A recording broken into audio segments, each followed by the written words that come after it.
When Noah moved into apartment 24, he expected silence. The kind of stillness that envelops you like a soft blanket, allowing the ghosts of his past to fade into the shadows. He sought a fresh start, a sanctuary where he could bury the disaster that had become his life. At 28, it felt like everything had already fallen apart.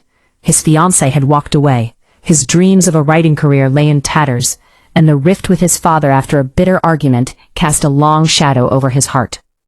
The apartment building stood like an old soldier, weary and worn, its paint chipped, and walls bearing the scars of time.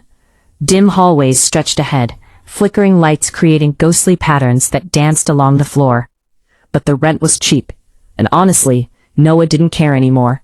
He was just grateful for a place to hide. Then, on his second night there, he found it. An envelope slipped beneath his door. No stamp, no name, just 3 handwritten words, "For your bad days." Confused but intrigued, Noah opened it slowly. Inside, a tiny note held a simple message. Some chapters feel like endings, because you haven't reached the next page yet. No signature, no explanation. Yet for some reason, Noah folded the note carefully and tucked it away instead of tossing it into the void of his despair. The next morning brought another envelope, and then another, the day after that. Each note contained small messages, tiny reminders from a stranger who seemed to understand his sorrow. You are allowed to start over. Healing is still progress. Loneliness passes slower than pain, but it passes. They were words he didn't know he needed, and soon, Noah became obsessed with discovering the identity of his mysterious correspondent. Finally, one rainy evening, fate played its hand. He caught her, a girl in an oversized gray hoodie, slipping another envelope beneath his door. "Wait," he called out, his voice a mixture of surprise and urgency. She froze, turning around slowly. In that moment, Noah forgot how to speak. She looked beautiful in a quiet kind of way, with messy dark hair framing her tired eyes, a face etched with honesty. "You wrote these?" he asked, and the girl's cheeks flushed with embarrassment. "I'm sorry. I know it's weird," she whispered, her voice almost lost in the patter of rain against the pavement. Noah chuckled softly, a sound he hadn't heard escape his lips in months. "No, it's actually saving me a little." Her smile lit up the dim hallway, and for the first time, he felt a flicker of warmth in the cold shell he had built around himself. "My name's Ava," she introduced, and thus began a connection that would change the course of their lives. In the weeks that followed, Noah learned something remarkable about Ava. She didn't just write notes for him, she wrote letters to strangers, to anyone who seemed to need a touch of kindness. Waitresses, taxi drivers, students, lonely souls sitting alone in parks, she reached out to them all. When he asked her why, she paused, her brow furrowed in thought. "Because people are fighting battles nobody notices," she replied, her gaze distant. Sometimes one sentence is enough to stop someone from giving up. As Noah listened, a chill crept into his heart.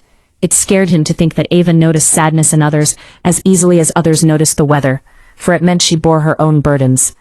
Yet being around her slowly began to mend the cracks in his soul. The world felt softer near Ava.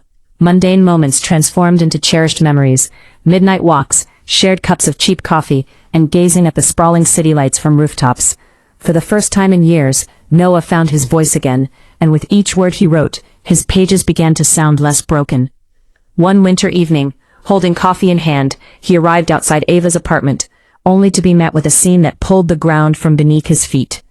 An ambulance stood outside, its lights casting an eerie glow on the walls.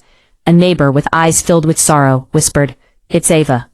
The world blurred around him as he rushed to the hospital, fear tightening his chest. Inside, he learned the truth that Ava had kept hidden. She had a serious heart condition, one that doctors could no longer fix. She had known for years, which was why she poured her soul into writing those letters. Because deep down she feared she wouldn't have enough time to help everyone she wanted to help.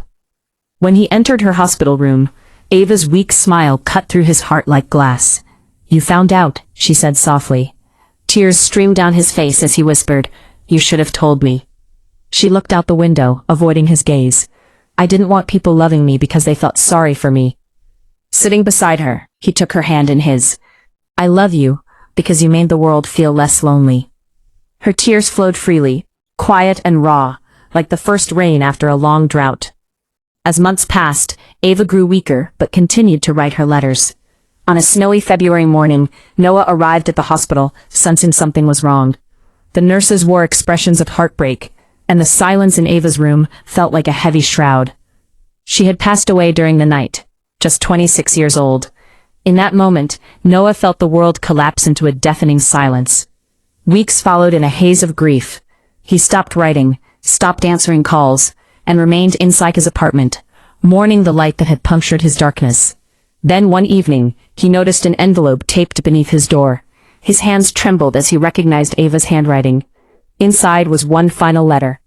Dear Noah, if you're reading this, then I probably ran out of time. But please don't let grief turn you into someone who stops noticing beauty. Promise me you'll keep writing. Promise me you'll keep being gentle with people. And promise me something else. When someone looks lonely someday, leave them a note. Love, Ava. Noah cried harder than he ever had in his life.